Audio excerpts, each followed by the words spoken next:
यार कभी ऐसा फील हुआ है कि खाना भी अच्छे से खा रहा हूँ मैं, नींद भी कंप्लीट हो रही है पूरी, कोई और टेंशन भी नहीं है लाइफ में, लेकिन फिर भी काम ठीक से नहीं हो पा रहा है। कोई भी काम करना चाहता हूँ तो वो काम मैं कंसंट्रेशन के साथ नहीं कर पा रहा हूँ, और वो काम मैं कंप्लीट भी नहीं कर पा रहा हूँ। बहुत ज्यादा टाइम स्पेंड करने के बाद भी वो काम मेरा इनकम्प्लीट रहता था। क्या ये आपके साथ होता है? इसको लोग लेजीनेस बोलते हैं, लेकिन ये लेजीनेस नहीं है, ये कुछ और है। इसको हम बोलते हैं brain fogging. Yes, brain fogging बोलते हैं। और आज एग्जैक्टली हम समझेंगे कि ये होता क्या है, ये क्यों होता है, और इसको कैसे अवॉइड किया जाए, कैसे इसको सॉल्व किया जाए। सबसे पहले तो ये कोई बीमारी नहीं है, ये एक सिम्टम है।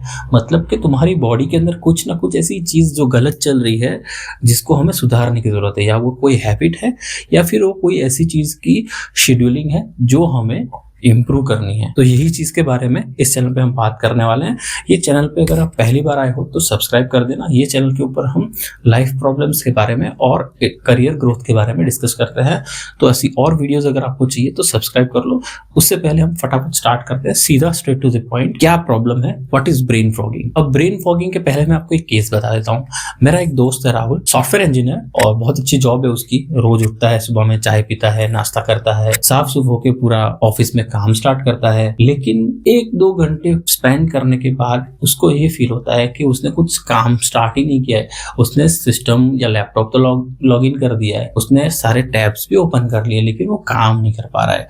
वो थोड़ी थोड़ी देर में थोड़ा ब्लैंक हो जाता है, उसको समझ में नहीं आता है कि कैसे उसका काम उसको स्टार्ट करना और कैसे खत्म करना है। अब ये चीज क्या सिर्फ राहुल के अकेले के साथ हो रही है? नहीं, वो कोई यूनिक केस नहीं है।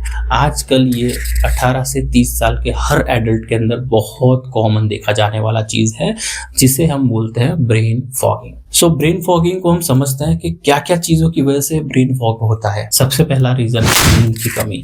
एक अच्छी नींद होना, एक अच्छी नींद लेना बहुत जरूरी है बॉडी के लिए, to restart the day. Brain इस टाइम पे टॉक्सिन्स को फ्लश करता है और नई मेमोरीज कंसोलिडेट हो जाती है, और नया स्टार्टअप करने के लिए ब्रेन अपने आप को रेडी करता है। इसलिए कम से कम 7 से 8 घंटे की क्वालिटी नींद बहुत बहुत बहुत जरूरी है। तो सबसे पहला है कि नींद का खराब होना। दूसरी चीज डिहाइड्रेशन। हमारी बॉडी 75% वाटर से बनी हुई है। अगर उसके अंदर भी 1 से 2% भी हमारा डिहाइड्रेशन रहता है बॉडी के अंदर, वो बहुत बहुत ज्यादा इम्पैक्ट करता है हमारे हेल्थ के अंदर एज वेल एज हमारे डेली रूटीन के अंदर। हम में से बहुत सारे लोग ऐसे भी होंगे सुबह में चाय पीने से पहले पानी भी नहीं पीते हैं। बहुत ही कॉमन है कि हम अपने आप को हाइड्रेट नहीं रखते। So dehydration is the second reason. तीसरा रीजन है ब्लड शुगर स्पाइक होना। सो तीसरी चीज के अंदर ना, आजकल अगर आप देखोगे ना, बहुत फास्ट लाइफ हो गई है, तो लोग मैदा, प्रोसेस्ड फूड, स्नैक्स ये बहुत ज्यादा कंज्यूम करते हैं, और इसकी वजह से जो हमारा ब्लड ग्लूकोज लेवल होता है वो बहुत स्पाइक करता है। आपने देखा होगा कि ऑफिस में भी बहुत सारे लोग खाना खाने के बाद उनको नींद आने लगती है, दोपहर में वो काम नहीं कर पाते और वो बहुत ही सुस्त और लूज हो जाते हैं। वो अपने आप को एक स्टेबल फॉर्म में काम नहीं करवा पाते। ये क्यों होता है? ये होता है ब्लड शुगर का स्पाइक होना। नॉट जस्ट बिकॉज के ब्लड शुगर इंक्रीज हो रहा है, इसका स्पाइक जो हमारे कुछ ऐसे न्यूट्रिएंट्स हमको नहीं मिलते, जिसकी वजह से हमारा ब्लड शुगर स्पाइक होता रहता है। तो ये था हमारा तीसरा रीजन, ब्लड शुगर स्पाइक होना।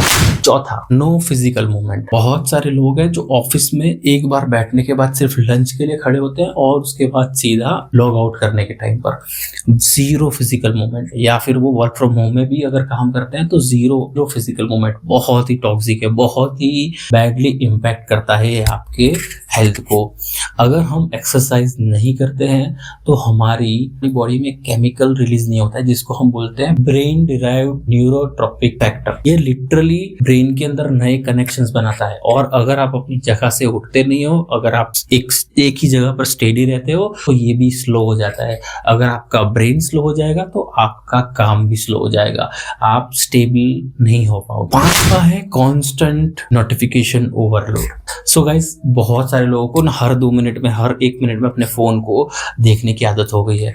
हर 1 मिनट में तुम अपना फोन चेक करते रहते हो, नोटिफिकेशंस चेक करते रहते हो, अननेसेसरी नोटिफिकेशंस जिसकी जरूरत आपको अभी देखने की है नहीं। आप जब काम कर रहे हो तो आप काम के अंदर ध्यान नहीं दे रहे हो, आप अपने फोन में ज्यादा ध्यान दे रहे हो, और इसकी वजह से आपका ओवरलोड ऑफ नोटिफिकेशन हो जाता है, यहाँ पे बहुत जरूरी है ये समझना कि बॉडी ज्यादातर हमारे बॉडी डिस्ट्रैक्टेड रहती है ये सारी चीजों में। माइक्रोसॉफ्ट की एक रिसर्च में ऐसा देखा गया है कि एक एवरेज एडल्ट को 23 मिनट लगता है डिस्ट्रैक्शन के बाद फोकस में आने के लिए। 23 मिनट एवरेज लगता है। तो जरा सोचिए, जो 50 बार अपने फोन को एक दिन में देखता रहता है, वो कितना अपने काम के अंदर कितना ही अपने आप को इन्वॉल्व कर सकता है, वो कितना इफेक्टिवली वो काम को कर पाएगा अगर वो फोन में ही देखता रहेगा, अगर वो नोटिफिकेशंस को ही चेक करता रहेगा। तो ये बहुत इंपॉर्टेंट है कि स्क्रीन टाइम कम करना और ओवरलोडिंग ऑफ नोटिफिकेशन को अवॉइड करना। छठा, न्यूट्रिएंट डेफिशिएंसीज। आजकल अगर आपने देखा होगा कि लोगों को विटामिन डी, B12, आयरन, ये सारे जो न्यूट्रिएंट्स हैं उसकी बहुत कमी होती है। और विटामिन डी और B12 तो बहुत ही कॉमन है। अगर आप खुद का भी अब चेक करवाओगे तो आपका B12 ज्यादा चांसेस है कि वो कम ही आएगा। और अगर आपने अपने आजू बाजू में जो केसेस देखे होंगे, अगर आपके दोस्त या अपने फैमिली मेंबर्स ने, आपने सुना होगा कि विटामिन B12 कम हो गया है, हाथ पैर दर्द हो रहा है, ये सब तो बहुत ज्यादा कॉमन है विटामिन B12। और उन लोगों के लिए तो बहुत ही ज्यादा कॉमन होगा जो घर से बाहर नहीं निकल रहे, जो ज्यादातर अपना टाइम स्पेंड करते हैं घर के अंदर, उनके अंदर विटामिन B12 की कमी बहुत ही ज्यादा देखी गई है। तो ये भी एक रीजन है गाइस, विटामिन और न्यूट्रिएंट्स की डेफिशिएंसी होना। अब हम राहुल की स्टोरी पे वापस आते हैं। राहुल जो अपने काम के अंदर स्टेबल नहीं कर पा रहा है, अपने आप को ढाल नहीं पा रहा है, फोकस से अपना काम नहीं कर पा रहा है, उसने सिर्फ एक ही चीज के ऊपर अभी फोकस किया। उसने सिर्फ 3 वीक के लिए एक प्रोटोकॉल को फॉलो किया, और वो मैं आपको बताता हूँ क्या है। पहला है फिक्स टाइम पे उठना। एक कॉमन फिक्स टाइम नक्की करना है, एक कॉमन फिक्स टाइम को हमें लेना है और उसी टाइम पर हमें रोज उठना है, चाहे वो वीकेंड ही क्यों ना हो।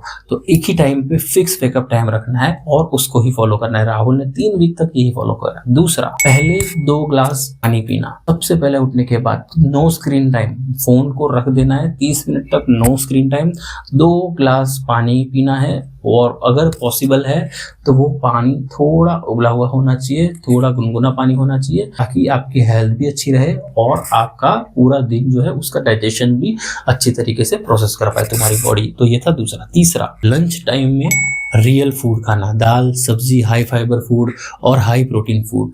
मैदा और बाहर के जो स्नैक्स या फिर कोई बेवरेजेस है उसको अवॉइड करना है। 0, कुछ भी नहीं खाना है बाहर का, कोई भी टाइप का कोल्ड ड्रिंक तो बिल्कुल भी नहीं लेना है।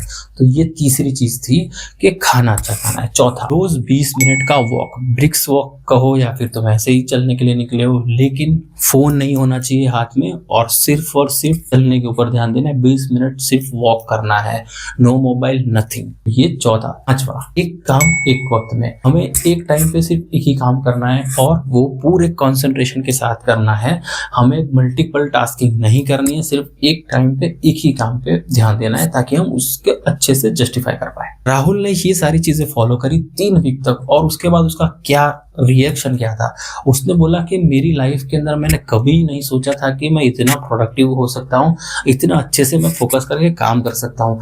कुछ ऐसी चीजें जो उसने फॉलो करी, ये कोई मिरेकल नहीं है, ये सिंपल सी एक बायोलॉजी थी जो पहले हमारी बॉडी की रिक्वायरमेंट थी और हम नहीं कर रहे थे, और अभी हमने उसको फॉलो करना स्टार्ट किया। हमने हमारी बॉडी की रिक्वायरमेंट के हिसाब से हमने उसको डाल दिया। इतना ही हमने किया। तो क्विकली समराइज कर देते हैं क्या क्या है। ब्रेन फॉग, सबसे पहले तो ब्रेन फॉग कोई बीमारी नहीं है, ये एक सिम्टम है। मतलब कि बॉडी के अंदर कोई ऐसी चीज जो अनविजुअल चल रही है जिसको हमें चेंज करना चाहिए, कोई ऐसी हैबिट जिसको हमें चेंज करना चाहिए। कैसे कर सकते हैं? तो अच्छा सा फूड खाना है, अच्छे से नींद लेनी है, हमारी बॉडी की एक्सरसाइज होनी चाहिए, बॉडी मूवमेंट होना चाहिए, स्क्रीन टाइम कम होना चाहिए, बहुत ही मिनिमम स्क्रीन टाइम होना चाहिए तुम्हारा पूरा दिन के अंदर। और तुम देखना कि ये सारी चीजें फॉलो करने से तुम्हारा दिमाग कितना शार्पली इंप्रूव करता है, कितना शार्पली आप ब्रेन फॉग को अवॉइड कर सकते हो। ये जो चीजें मैंने बताई, बॉडी मूवमेंट, मतलब एक्सरसाइज करना, या फिर स्क्रीन टाइम कम करना, या फिर तुम्हारा खाने की हैबिट अच्छी करना, या फिर तुम्हारी नींद अच्छी करना, किसी भी एक चीज को तुम आज पकड़ लो, किसी भी एक चीज को पकड़कर उसको इंप्रूव करो अगले 2 या 3 वीक तक।